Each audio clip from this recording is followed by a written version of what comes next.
Emmanuelle garde des animaux chez elle durant l'absence de leur maître. Elle les garde, mais elle les masse aussi. Alors quand je pose mes doigts ici, on travaille sur la vésicule biliaire. Elle vient de terminer depuis peu une formation diplômante de masseuse, tout ce qu'il y a de plus officiel.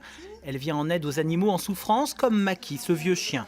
Ce sont des massages qui ont des vertus thérapeutiques, en complément, je dis bien en complément des soins vétérinaires. Certes, l'arthrose est un grand débat pour le massage et une des premières indications, mais les chiens de 2 ans que je masse, ce sont dans des contextes de stress, des chiens qui ont passé trop de temps ou en animalerie quand ils étaient petits, ou dans un box, la sociabilisation n'a pas été faite. On va faire un tour au chalet ?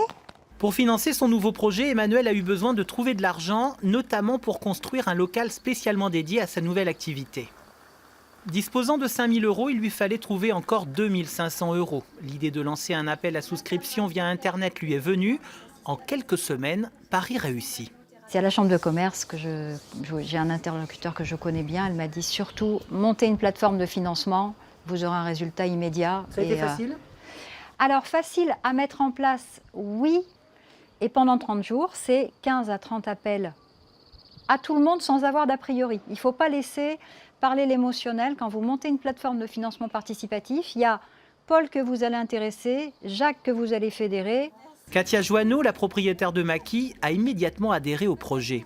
250 on l'a donné, et puis pour qu'elle puisse, que ça puisse avancer et donner à son projet un élan, quoi. Et on y croit, on y croyait. On ne compte qu'une petite poignée de masseurs d'animaux en Charente-Maritime, mais le planning d'Emmanuelle permet de constater que la demande est importante. Coût d'un massage, 40 € les 30 minutes.